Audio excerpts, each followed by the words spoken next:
Hey y'all, this is Fix It with Fran, where I talk about all things faith, family, food, and fun. So here we have the new setup that I mentioned, and I was just wiping this down trying to get more of these mineral deposits off. But I am starting my spring flowers with the plans of putting a lot of these outside. So this is one of my Harvest 360 models that I mentioned to y'all before that I was going to be setting up. And I only have this one Harvest 360. So this is the one in the previous videos that was on the kitchen counter growing the petunias. I noticed here there's still some staining from where some of the petunia flowers rubbed up against this that I need to clean off. But I wanted to show you this because I am actually starting, believe it or not, 2 more petunias. So I have a cascading petunia starter here and one there. I can't remember from looking at these, one of them looked like it may have been started before, so it could completely be a dud. I just put 2 caps on these 2 because I realized they didn't have caps on them before, but you'll notice all the ones that I started yesterday have that condensation and evaporation deposits at the top. So that's just where it being in this closed greenhouse environment has started having water evaporate, and that's just helping again to keep the pods moist and to help with the germination. So it's really, really important to make sure you have these lids on, and you may not get a perfect fit, but what I often do too is when I put them on, I'll twist them a little bit, and that usually gets them to stay because this one was pretty stubborn. And this petunia one, like another one I mentioned, it's not really glued on properly, so it has overlap, but I do the same thing. I just press down and twist, and usually if you're able to at least close in the space, then that will help with it getting the germination dome attached and get the plant the increased humidity that it needs to help the seeds germinate. So as I was saying, there's 2 petunia, one here, one there, and the other 4 pods are coleus pods.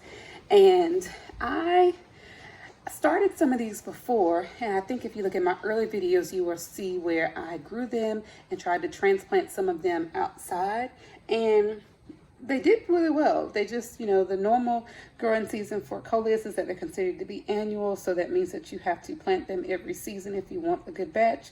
So I had to do that. So I have my water reservoir, and then on top of it, I moved this alocasia inside because I didn't want it to succumb to the cold fronts we were getting here in New Orleans. This is an older leaf, and so is this older leaf, and I believe that those spots in the leaves are signs of underwatering. So again, I brought them inside just because it's been cold here in New Orleans, and when I was sick with COVID, I wasn't going outside as much, but in that time, it has put out 2 new leaves for me. Oops, sorry. And these just look so gorgeous. So, and I'm getting another new leaf on this one, and I think, yes, this one here just put out this other new leaf for me. So I'm happy, happy, happy to see that they're growing again, and I'm doing more of a regular watering schedule, so I'm not getting those spots in them anymore, and I'm kind of almost tempted to let this be remain an indoor plant. So we'll see how it does as the time continues, but I like looking at it and seeing it just here on top of this garden. Another thing I'm looking forward to is that I have some of this purple transcendennia vine. I may be totally butchering that name, but normally when it's outside, it gets a really nice purple color. And this is starting to go purple again because in this room here, we have a big, large south-facing window, so we get a lot of good sunlight here. But I had this inside for a while, and it's starting to, I don't even want to say revert, because it will start to get you this green color when it's not getting enough sun. So if we know anything about our plants in general, and even a lot of these specialty plants, like a lot of the specialty pothos, we know that when they're not getting enough sun, it can be a marble queen, it can be an enjoy, it can be I think a pearls and jade, all the different varieties that give you that really nice marbling like this.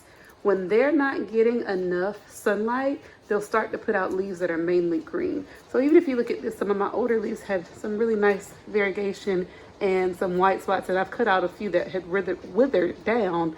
But this plant is doing what plants normally do if they're not getting enough sunlight. They start to put out more green so that they can create more chlorophyll so that the plant can continue to feed itself. So I'm excited to see how these do now that they're next to, as you can see, this bright light of the AeroGarden. So I'm gonna check this out. But even this one has been close to this other side, and you see it's getting a lot more purple going because it was close to the harvest that was initially over here. My bronze harvest elites that I showed in my previous video. And that was helping to get the light back in addition to just being in this room. So I'm confident because I've done this before, that with this next to it and it's getting more of this regular light on a regular cycle, this in a couple videos will be back to the dark purple that we love. So here I started to set up the Bounty Basic that I mentioned. I might have even called it a Bounty Elite. I wasn't sure what I had. But now that I've opened the box, it's a Bounty Basic and it has 9 holes. Yes, 9. So what I plan on doing here is using this to start a tomato plant and possibly a fairy tale eggplant. This kit came with the gourmet seed herbs. The seed pod kit for gourmet herbs, help us Lord, came with this kit. And since I've already started the gourmet herbs in the kitchen, I'm not going to do another gourmet herbs here. I think it's definitely going to be the tomato plants. I just have to make sure that whatever I'm planting with it is a good companion. And I know from reading up on this, being in different Facebook groups, that I will need to limit my number of tomato plants. So even though this has 9 holes, it will only be able to do like 2 tomato plants. And I mean, a lot of people say just to do that. So I'm gonna maybe experiment and do the 2 tomato plants that would stay in here permanently, just so I have some nice cherry tomatoes growing in the house, and then some other small things that I would be transplanting outside. So I'll keep you updated on this as I decide what I'm going to do. Here I have my different seed starting systems, and I wanted to share that with you, that I have seed starter kits for my sprout, for my harvest elite, that's black instead of this gray. I have another one for the 360 that's we already saw. And then I think that's it. So I have a total of 4, I believe. 1, 2, 3, 4. Yeah, one for the sprout, one for the harvest elite that's black, one for the harvest, but it says this can be used in the harvest elite, so we'll see about that. And then one for the harvest 360. So I need to find, I believe that with our move going on, that the one that's black for my harvest elite is still in the garage somewhere because I hadn't used that one. But I wanted to show you, with all that mumbo jumbo being said, that I have started my harvest with the seed starting tray. Right now, all of these other pods are empty, and I'll tell you why. When you read the directions for your seed starter tray, if you read directions, I know I may have read them after the fact myself, but hey, useful information nonetheless.